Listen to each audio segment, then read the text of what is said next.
Le tétramorphe et les forces éthériques archétypales. Les figures atlantes et les archétypes du corps éthérique. Au sein de l'évolution de l'humanité, une période se distingue par la plasticité encore vivante du corps éthérique.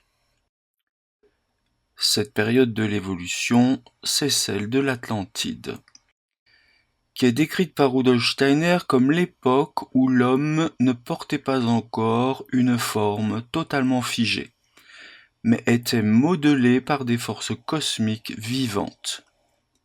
C'est dans ce contexte que se révèlent les 4 grandes figures archétypales du tétramorphe. Le lion, le taureau, l'aigle ou scorpion et l'homme. Ces figures ne sont pas des symboles inventés par l'imagination humaine. Elles sont les expressions d'un ordre spirituel réel, des courants formateurs vivants, des forces éthériques qui ont structuré le corps de l'homme originel. Steiner indique que ces archétypes étaient inscrits dans le corps éthérique des anciens Atlantes, avant que celui-ci ne s'individualise et ne s'adapte à la forme physique actuelle. Nous avons dans la vision d'Ézéchiel la représentation de ces forces archétypales. Le corps éthérique avant l'enfermement dans la forme. Durant l'époque atlante, le corps éthérique n'était pas encore totalement enchâssé dans le corps physique. Il dépassait le corps physique, l'entourait, le modélisait encore à partir de forces plastiques, en contact direct avec les hiérarchies spirituelles. Ces forces agissaient par figures fondamentales, qui étaient comme des organes de puissance cosmique, projetés dans l'éthérique humain. Rudolf Steiner nous dit dans Mythes et mystères égyptiens, le corps éthérique des anciens Atlantes portait les figures fondamentales du taureau, du lion, de l'aigle et de l'homme. Ces figures ne sont pas à comprendre dans un sens zoologique, mais comme des puissances structurantes correspondant aux directions cosmiques, aux forces zodiacales actives dans l'homme. Les 4 archétypes. Le lion représente les forces de chaleur et de rayonnement, issues du cœur.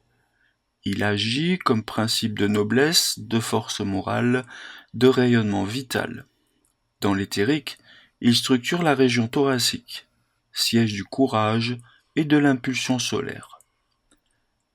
Le taureau, symbole des forces terrestres, du port, de la puissance fondatrice, agit dans la région inférieure du corps, gouverne la digestion, la fécondité, l'ancrage vital. C'est le courant qui densifie l'être et le relie à la force de croissance. L'aigle ou scorpion, force de transformation, d'élévation, de clairvoyance supérieure, agit dans la tête, structure les pouvoirs de métamorphose et de sublimation. Il est le principe qui transfigure les impulsions basses en vision spirituelle. Et enfin l'homme, non pas un simple résumé, mais le point d'équilibre entre les 3 autres. Il est la centralité du moi, la force d'harmonisation et d'unification. Il représente la capacité à porter consciemment les autres forces, à en faire un centre libre de transformation. Une image cosmique de l'être humain. Une image cosmique de l'être humain. Ces 4 forces correspondent aussi aux 4 évangélistes. Le lion pour Marc, le taureau pour Luc, l'aigle pour Jean et l'homme pour Matthieu. Ces forces correspondent également aux 4 directions cosmiques. Également aux 4 membres fondamentaux de l'homme. Le corps physique, taureau, corps éthérique, lion, corps astral, aigle, et le moi pour l'homme. On retrouve ces figures dans la vision de la mer de cristal et des 4 êtres vivants entourant le trône dans l'Apocalypse de Jean. Elles ne symbolisent pas des entités extérieures, Elles sont les images éternelles de l'homme en devenir, des organes de l'âme cosmique, qui vivent en nous sous une forme spiritualisée. La mission du moi est d'harmoniser ses forces. En effet, le moi humain a pour tâche de recevoir ses puissances non comme des influences subies, mais comme des courants à intégrer, équilibrer, spiritualiser. Si elles restent en déséquilibre, elles deviennent forces de domination, de chute ou de perversion.